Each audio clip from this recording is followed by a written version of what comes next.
Mereka buat makanan ni ada beberapa jenis kad. Tahu tak? Untuk karakter. Yang kedua untuk mechanizer. Dan yang special untuk mereka buat mood jujur. Mari kita test.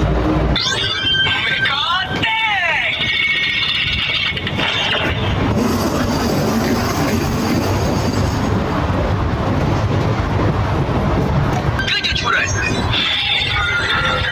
Soal, ya tuan.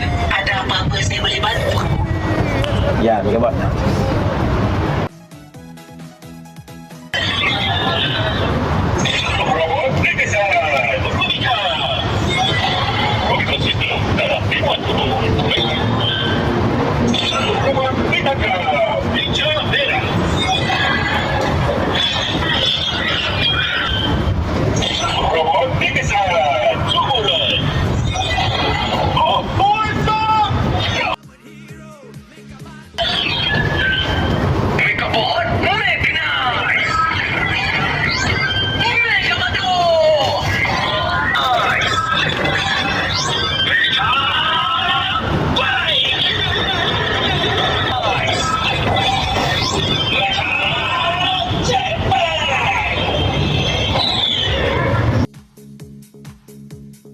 Mechanizer ni dia akan bagi yang ni wire.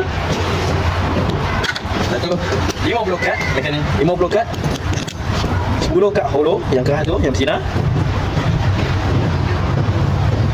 dan 40 lagi kad biasa. 25 mechanizer dan 25 karakter.